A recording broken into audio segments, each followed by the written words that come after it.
이정우 근황을 말씀드리기 전에 잠시 LA 다저스에 소속된 한국인 선수의 중요한 소식을 먼저 전달해드리고자 합니다. 메이저리그 최강팀으로 불리며 월드시리즈 우승은 물론이고 이번 시즌에도 강력한 우승 후보로 꼽히는 LA 다저스가 이번 시즌 KBO에서 활약했던 김혜성 선수를 영입했는데요. 그 계약 금액이 최대 5년 320억 원에 달했습니다. 원래는 에인절스에서 가장 높은 금액으로 영입 의사를 표했지만 김혜성 선수는 우승할 가능성이 높은 팀을 선택했습니다. 사실 KBO에서도 우승을 경험한 적이 없었죠. 에인절스를 선택했다면 금전적으로는 더 유리했겠지만 우승을 경험하기는 어려웠을 것입니다. 다저스가 김혜성을 영입한 것도 놀라웠지만 시즌 시작 전에는 이루스 경쟁에서 우위에 있다는 평가와 함께 주전으로 활약할 수도 있다는 예상도 있었습니다.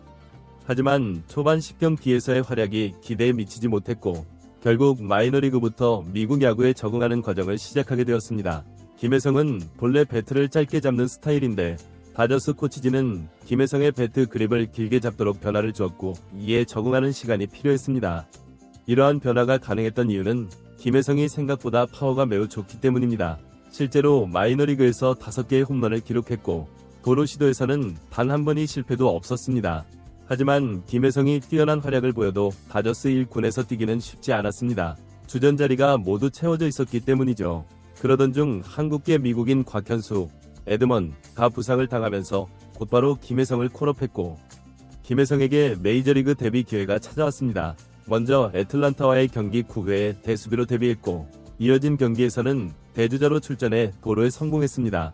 로버츠 감독은 인터뷰에서 김혜성이 곧 선발로 출전하게 될 것이라고 밝혔는데 그날이 바로 오늘 5월 6일이었습니다. 김혜성은 마이애미와의 원정 경기에서 9번 타자 2루수로 선발 출전하게 되었습니다. 상대 투수는 99마일 강속구를 던지는 과거 사이영상을 수상한 알칸타라였습니다. 첫 타석에서 99마일 강속구를 정확히 맞췄지만 펜스 근처에서 수비에 잡히고 말았고 벤치에서 동료들이 격려해 주었습니다. 5회의 선두타자로 다시 알칸타라를 상대했는데 156km 패스트볼을 밀어쳐서 메이저리그 데뷔 첫 안타를 기록하게 되었습니다. 김혜성이 꿈꿔왔던 무대에서 꿈을 현실로 만드는 순간이었습니다. 김혜성이 안타를 친 후에는 영광스러운 순간을 기념하기 위해 볼보이가 공을 챙겨 다저스 벤치에 보관하게 되었습니다. 더불어 다음 타자가 오타니였기에 득점권 주자가 되기 위해 도루를 시도했고 성공하면서 메이저리그 두 번째 도루를 기록했습니다. 오타니가 홈런을 쏘아 올리며 김혜성은 첫 득점까지 올리게 되었습니다. 6회의 세 번째 타석에서는 2루 주자가 있는 상황이었는데 이번에도 강속구를 정확히 맞춰 빗맞은 타구가 절묘하게 떨어지면서 타점까지 올리는 멀티히트를 완성했습니다. 로버츠 감독의 믿음에 완벽하게 보답한 것이죠. 중계진은 김혜성이 너무 편안해 보인다. 자신의 장점을 다양하게 잘 보여줬다. 내일도 선발 출전할 가능성이 높다. 고 평가했습니다. 공격과 수비, 주로 모든 면에서 훌륭한 활약을 펼쳤으니 당연한 평가라 할 수 있겠죠. 김혜성은 8회에 놀라운 호수비를 보여주며 아웃카운트를 잡아내려 했지만 세계적인 1루수 프리먼이 3m 앞에서 공을 놓치면서 세이프가 되었습니다. 솔직히 제가 보기에는 프리먼이 김혜성의 놀라운 수비를 예상하지 못해 당황한 나머지 실수한 것 같았습니다.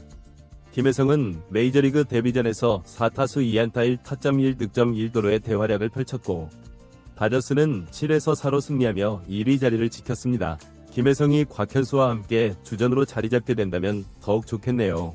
로버츠 감독의 고민이 깊어질 정도로 좋은 활약을 기대합니다. 물론 저는 샌프란시스코를 더 응원할 수밖에 없다는 점 김혜성이 이해해 주었으면 합니다. 이러한 상황에서 샌프란시스코와 순위 경쟁 중인 샌디에이고는 뉴욕 양키스에게 패배로 경기가 흘러가고 있었습니다.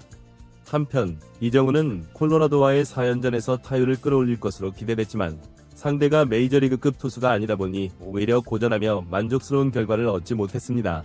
하지만 팀은 4연전 중 3승 1패라는 좋은 성적을 거두면서 다저스와의 경쟁을 계속해 나가고 있었습니다. 다음으로 만나게 될 팀은 내셔널리그 중부지구 1위 팀인 시카고 컵스입니다. 이 팀은 리그 최고팀 타율을 자랑하는 강팀입니다. 직전 경기에서 밀워키를 상대로 어떻게 0패를 당했는지 이해하기 어렵지만 전문가들은 시카고 컵스를 매우 강력한 팀으로 평가하고 있었습니다. 상대 선발 투수 역시 평균 자책점 2점대를 기록 중인 좌완 투수였습니다.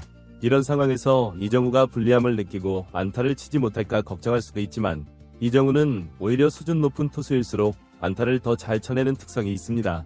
게다가 투구 내용이 좋아 3번이 타석을 맞이하게 된다면 그때 안타를 칠 확률이 높아지기 때문에 기대감이 생겼습니다. 물론 팀이 승리할 수 있느냐가 더 중요한 관심사였습니다. 샌프란시스코의 선발 투수는 랜던 웹이었습니다. 웹은 커브가 제대로 들어가거나 주심이 스트라이크 존을 넓게 잡아준다면 위력적인 투구를 보여주지만 커브가 제 기능을 하지 못하면 고전하게 됩니다. 이정우는 3번 타자로 출전했는데 라모스와 아다메스는 1회에 무기력하게 아웃되었고 이정우 역시 패스트볼 초구를 공략했으나 그라운드 볼로 아웃되었습니다. 경기는 3회까지 팽팽한 투수전 양상을 보이다가 3회 말 컵스가 2점을 선취하면서 샌프란시스코가 끌려가기 시작했습니다. 4회 선두 타자로 나선 이정우는 투 스트라이크로 불리한 카운트에 몰렸습니다. 컵스 투수가 3구째 유인구를 던졌지만 이정우는 속지 않았고 5구째 패스트볼을 정확히 밀어쳐 안타를 만들어냈습니다. 오랜만에 두 번째 타석에서 안타가 나와 마음이 놓였습니다. 이후 체프먼이 3루 방향으로 안타성 타구를 날렸지만 아쉽게도 3루수의 좋은 수비로 이정우가 2루에서 아웃되었습니다. 6번 타자 마토스가 투런 홈런을 터뜨리며 경기를 원점으로 돌려놓았습니다. 이정우가 득점하지 못한 것이 아쉬웠습니다. 접전이 계속되길 기대했지만 샌프란시스코는 이후 완전히 무너졌습니다. 내야 수비에서 실책이 연이어 발생하고 홈런도 2방이나 맞으면서 경기가 기울어졌습니다. 말씀드리기 민망할 정도로 경기가 엉망이 되었습니다.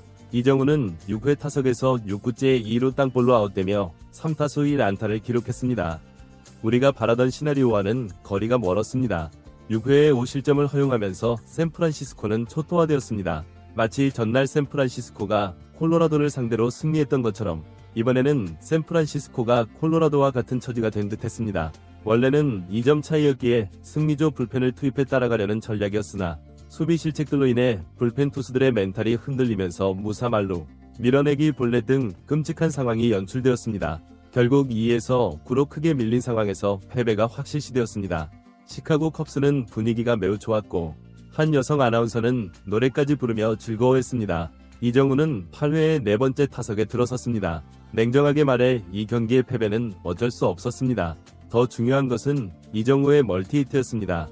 오직 멀티히트만이 필요했습니다. 타구가 제대로 맞아 2루타 이상을 기록한 지가 너무 오래되었거든요. 이정우가 상대한 컵스 투수는 교체된 우완이었습니다. 하지만 결과는 좌익수 플라이 아웃이었습니다. 스트라이크 존에 들어오는 공을 계속 파울로 걷어내며 투수를 힘들게 만들었지만 결과는 아쉬웠습니다. 이번 경기에서도 이정우는 4타수 1안타로 경기를 마쳤고 시즌 타율은 .333이었습니다. 역시나 좌완 투수를 상대로 강함을 보여줬고 최근 10일간 타격이 주춤하고 있는 것은 사실이지만 올스타 출전이 매우 유력하다고 미국 매체들이 보도하기도 했습니다. 원정에서 더 뛰어난 성적을 보이는 이정우인 만큼 남은 두 경기의 시카고 컵스전에서는 더욱 활약상을 기대해보겠습니다. 그나마 위안이 되는 점은 샌디에이고가 양키스에게 0에서 3으로 패배 직전이었다는 것입니다.